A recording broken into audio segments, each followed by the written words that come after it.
Olá, graça e paz. Essa é a 56ª semana da nossa jornada de leitura bíblica. Essa é uma semana mais curta, como você sabe, nos feriados prolongados nós não temos leituras bíblicas, que é para você ler outras coisas, se dedicar a outras leituras e até mesmo colocar em dia suas leituras atrasadas na nossa jornada. Então aproveite a semana curta.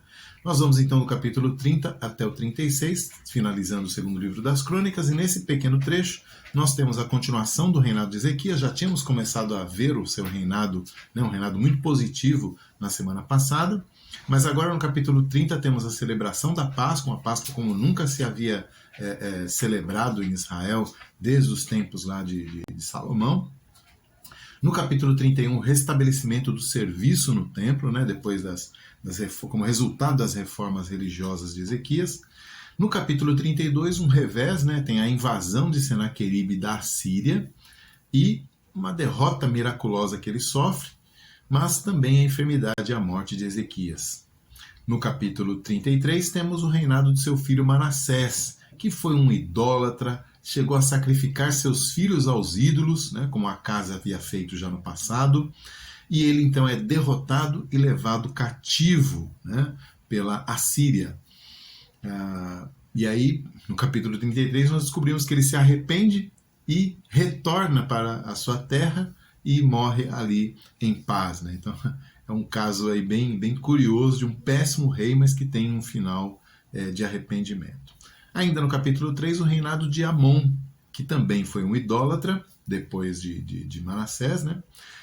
No capítulo 34, ali, temos o reinado de Josias, com a restauração do templo, a restauração do serviço a Deus e também uma comemoração de Páscoa. Então dá a impressão que a coisa agora vai engrenar de novo, Mas aí temos a morte de Josias na batalha contra o faraó no capítulo 35, o reinado de Joacás, que é deposto e levado cativo pelo faraó, faraó Neco nessa época, e o próprio faraó substitui o Jeoacás pelo seu irmão Eliaquim, que passa a se chamar Jeoaquim. Então, Jeoacás é substituído por seu irmão Jeoaquim, substituído pelo faraó.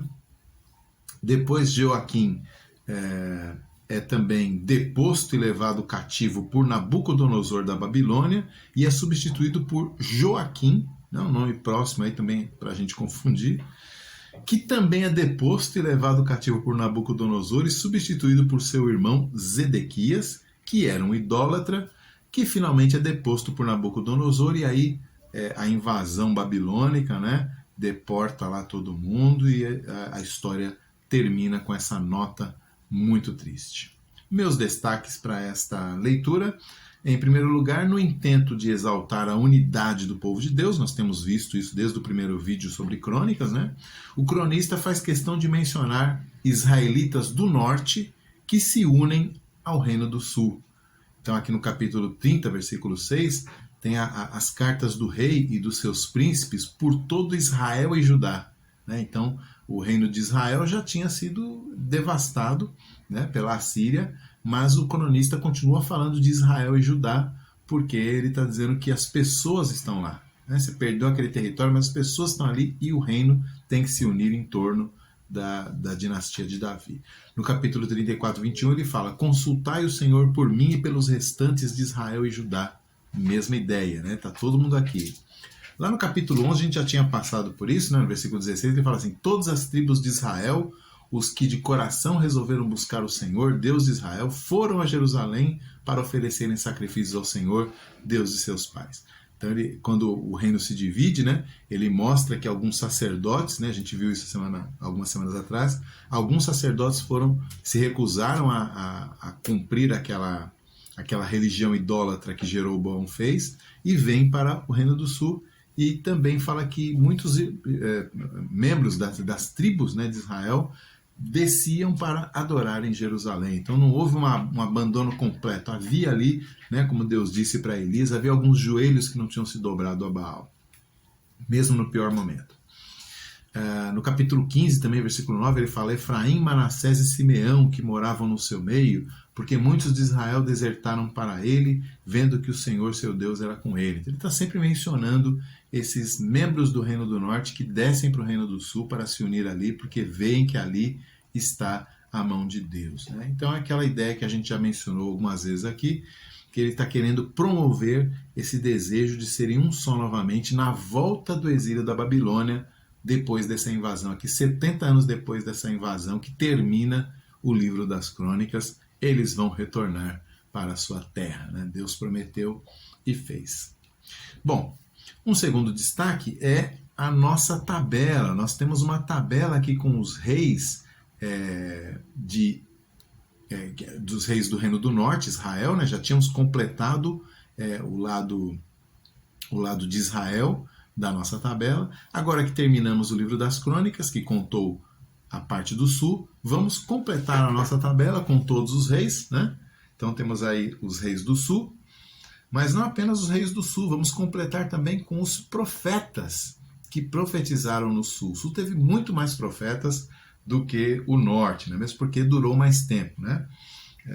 Então nós temos lá Samuel, que foi profeta na época de Saul, né? Gade e Natã, na época de Davi, Aías, que profetizou a Jeroboão, né, lá no Reino do Norte, está registrado lá em 1 de Reis 11, né? Então aqui eu vou acrescentar também alguns profetas que não têm muito destaque no texto bíblico, né? Mas vamos completar a nossa tabela. Jonas, que profetizou no Reino do Norte para Jeroboão II, lá em 2 Reis 14. Temos também as referências a Acabe, Jorão e Jeú, no texto aqui de 2 Crônicas, que indicam que Josafá, Jeorão, Acasias e Atalia reinaram no sul, enquanto Elias e Eliseu profetizavam contra os reis apóstatas lá no norte. Então, enquanto Elias e Eliseu estavam lá, do lado de cá havia também movimentos, né, em relação à lei de Deus, ou para distanciamento da lei de Deus, e também havia profetas falando a esses reis também no sul. Temos o profeta Semaías falando a Roboão, logo no começo do reino dividido. Depois Azarias, lá no capítulo 15 de 2 Crônicas, né? Azarias, filho de Oded, falando ao rei Asa. Temos Hanani falando ao rei Asa também, lá em 2 Crônicas 16. Micaías, filho de Inlá, profetizando tanto para o rei Acabe, um péssimo rei, quanto para o rei Josafá, um ótimo rei, ali em 2 Crônicas, capítulo 18. Né? O rei Acabe lá do norte e o rei Josafá aqui do sul. Né? Eles se unem para uma batalha e o profeta Micaías, que era do norte, falou para os dois ali com a coragem que só os profetas de verdade têm. Né?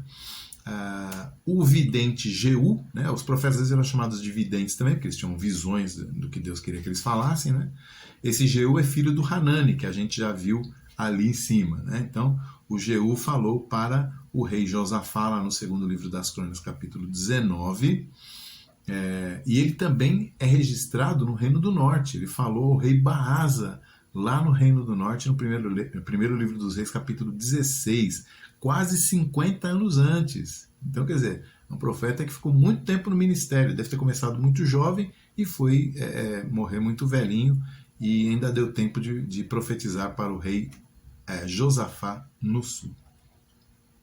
Também o sacerdote Jaaziel, filho de Zacarias, falou com Josafá. Então Josafá teve vários profetas de Deus falando a ele, né?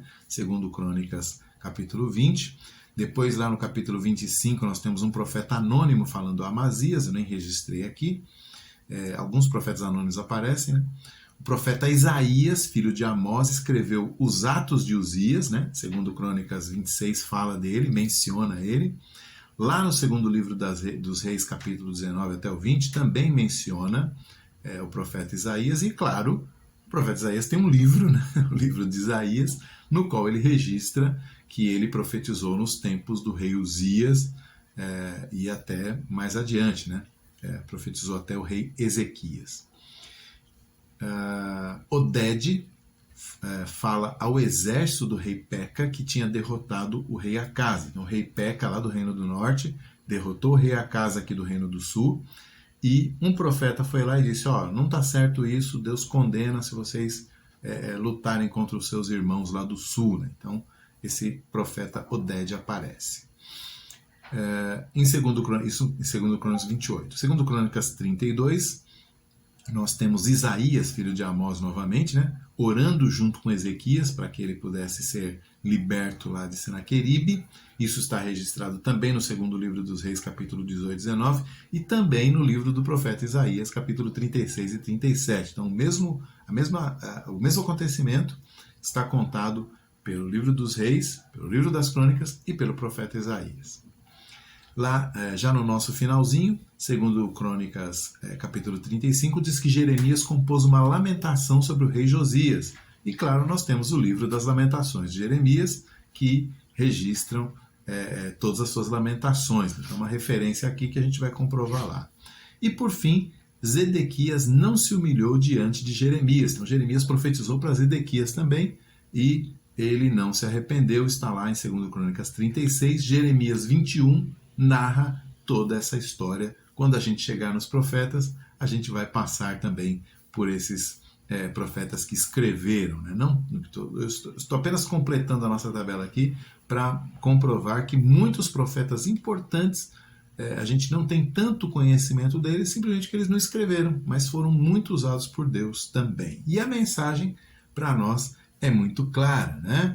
Deus sempre fala para o seu povo, Deus sempre conversa com o seu povo, Deus sempre orienta o seu povo.